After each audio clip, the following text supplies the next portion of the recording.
Bismillahirrohmanirrohim.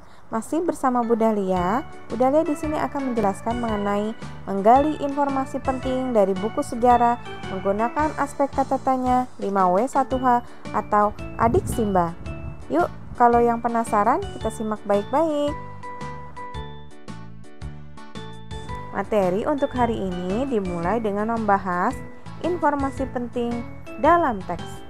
Informasi dalam teks menjelaskan hal yang dibahas di dalam teks tersebut. Sebuah informasi biasanya mengandung 6 kata tanya atau dikenal dengan istilah adik Simba.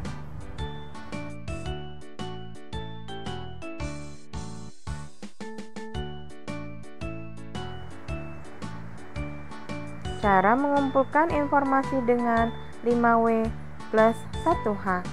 5W1H atau disebut juga dengan istilah adik Simba adalah unsur yang digunakan untuk memahami inti sebuah berita atau juga untuk menentukan suatu pokok berita.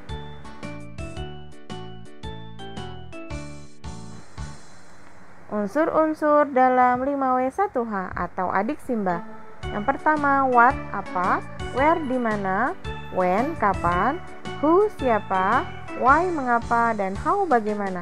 Disebut juga dengan adik Simba, apa, di mana, kapan, siapa, mengapa, dan bagaimana. Dimulai dengan kata tanya apa. Apa digunakan untuk menanyakan mengenai permasalahan yang terjadi pada suatu peristiwa atau arti sebuah istilah. Contoh, nomor 1, apa peran Sayuti Malik dalam persiapan kemerdekaan Republik Indonesia? Apa yang dimaksud dengan proklamasi? Yang kedua adalah kata tanya where atau di mana. Kata tanya di mana mengandung pertanyaan-pertanyaan mengenai tempat atau lokasi sebuah peristiwa yang terjadi. Contohnya, di manakah dibacakan teks proklamasi Republik Indonesia? Nah, kata tanya yang ketiga adalah when atau kapan.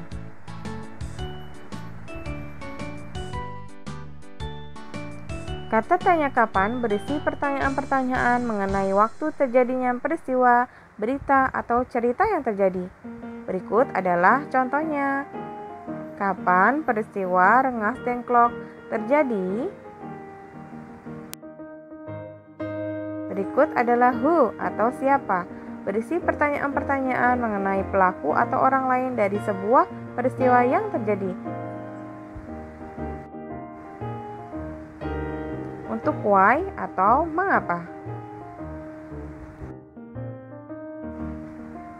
Kata tanya mengapa berisi pertanyaan-pertanyaan mengenai alasan atau motivasi terjadinya sebuah peristiwa.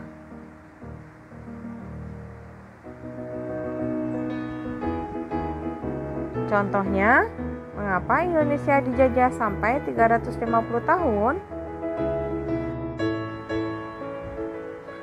Selanjutnya, how, bagaimana.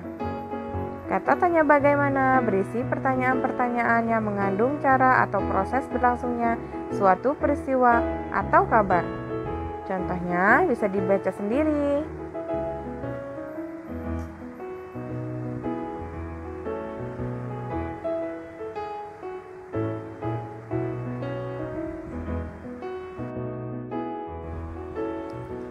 Selanjutnya dibahas mengenai kalimat efektif dalam teks.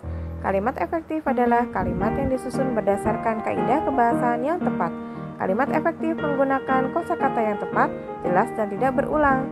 Selain itu, kalimat efektif juga tidak memiliki makna ganda atau ambigu. Nah, untuk materi terakhir, kita akan membahas mengenai kata baku dalam kalimat efektif. Kata baku adalah kata yang penulisannya sudah sesuai dengan kaidah ejaan yang sudah ditetapkan. Kata baku digunakan dalam menyusun kalimat efektif. Kata ini juga digunakan dalam ragam atau situasi resmi.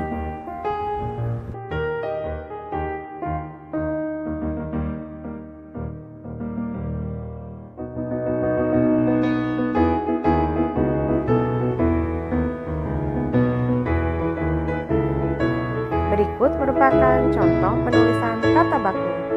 Di tabel sebelah kiri ada kata baku, di tabel sebelah kanan ada kata tidak baku.